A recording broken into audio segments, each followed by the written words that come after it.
Shalom saudara dikasihi Tuhan Yesus Kristus. Selamat malam, selamat berjumpa dalam renungan pada malam hari ini. Saya mengucapkan salam sejahtera buat saudara semua dimanapun saudara berada. Damai dan sukacita oleh Roh Kudus melimpah senantiasa dalam hati dan kehidupan saudara semua. Sebelum kita mendengarkan renungan firman Tuhan, mari sama-sama kita siapkan hati dan berdoa. Bapa kami yang di sorga, Bapa dalam nama Tuhan Yesus Kristus, Tuhan yang kudus dan benar, Allah yang layak dipuji dan disembah, kami bersyukur untuk penyertaan Tuhan di sepanjang hari ini. Tuhan sudah melindungi kami, menjagai dan menolong kami. Terima kasih untuk segala berkat kebaikan-Mu Tuhan. Pada saat ini kami mau mendengarkan sabda firman-Mu. Urapi kami agar kami mengerti dan taat melakukan kehendak-Mu. Dalam nama Tuhan Yesus kami berdoa. Haleluya. Amin. Saudara dikasih Tuhan, pembacaan Alkitab kita pada saat ini terdapat dalam Mazmur pasal yang ke-18. Saudara dapat membacanya secara pribadi setelah mendengarkan renungan ini. Saya akan membaca Mazmur 18 ayat 46. Tertulis demikian. Tuhan hidup, terpujilah gunung batuku, dan mulialah Allah penyelamatku. Saudara dikasih Tuhan, di beberapa gereja di Eropa, terdapat kuburan dari para pemimpin gereja yang lokasi kuburannya ada di bawah tanah atau berada di halaman di dekat lokasi gereja. Para pengunjung dan peziarah dapat masuk dan melihat kuburannya. Biasanya saat melakukan hal itu, maka yang muncul dalam pikiran diantaranya adalah kenangan mengenai apa yang telah mereka lakukan selama masa pelayanan mereka, dan pelajaran dari teladan hidup para pemimpin gereja itu. Berbeda dengan hal itu, kalau kita berkunjung ke Garden Tomb di Yerusalem, yang diyakini sebagai kuburan di mana tubuh Tuhan Yesus ditempatkan setelah disalibkan, kita akan menyadari bahwa tubuhnya tidak ada di situ, karena Ia telah bangkit dan hidup, berkuasa dan berdaulat atas segala sesuatu. Dan karena Dia hidup, kita memiliki semangat, sukacita dan harapan di dalam Tuhan. Dalam Mazmur 18 ayat 46 ini tertulis, Tuhan hidup, terpujilah gunung batuku, dan mulialah Allah penyelamatku. Mazmur 18 ini adalah Mazmur terpanjang keempat dalam kitab Mazmur. Bagian pertama dari pasal ini berisi ucapan syukur kepada Tuhan karena telah memberikan pertolongan. Kita perlu mengingat saudara akan pertolongan demi pertolongan Tuhan dalam hidup kita, sekecil apapun itu. Seringkali kita tidak menyadari akan karya Tuhan yang telah melepaskan kita dari suatu masalah. Dan seringkali kita tidak sadar betapa banyaknya pertolongan Tuhan yang sebenarnya dinyatakan. Karena itu saudara, mari kita sadari dan naikkan syukur kepada Tuhan, sebab ada mujizat demi mujizat dari Tuhan di setiap hari dalam hidup kita. Daud bukanlah manusia yang sempurna, tapi ia memiliki hati yang menghormati dan mentaati Tuhan. Ia merendahkan dirinya di hadapan Tuhan dan berharap akan kasih setianya dalam kehidupan pribadinya. Tuhan adalah fondasi utama kehidupan Daud. Dan demikian juga Tuhan adalah fondasi utama dalam kehidupan kita. Penyertaan Tuhan menjadi alasan untuk semua keberhasilan yang Daud alami. Dan tentunya juga buat kita semua yang kita alami dalam hidup kita. Meresponi akan pembelaan dan pertolongan Tuhan, Daud memuji-muji Tuhan. Dia mengucap syukur kepada Tuhan. Kembali ke ayat 46 saudara. Di sini dikatakan Tuhan hidup. Ini bukan sekedar seruan yang tanpa makna, tapi mengandung arti yang luar biasa. Apa makna dari Tuhan hidup bagi kita?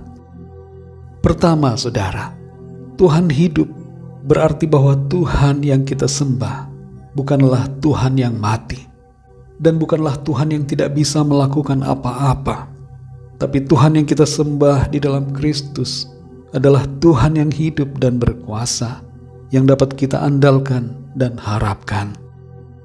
Yang kedua, saudara, Tuhan hidup berarti bahwa kita dapat menjalani hidup ini dengan semangat dan sukacita, tanpa rasa khawatir dan tanpa rasa takut atau bimbang, karena ada Tuhan yang beserta dengan kita.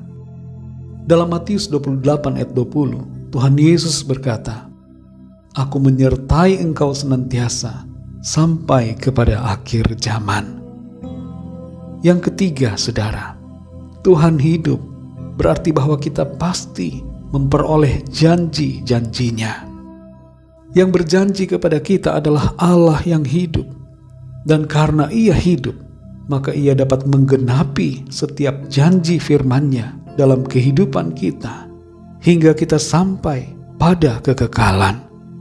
Mari kita bersyukur selalu kepada Tuhan, karena Tuhan senantiasa ada, eksistensinya nyata, Ia hidup, dan kuasa-Nya bekerja di dalam kita. Ia menolong, menguatkan, dan menopang kita senantiasa. Mari kita berdoa, saudara.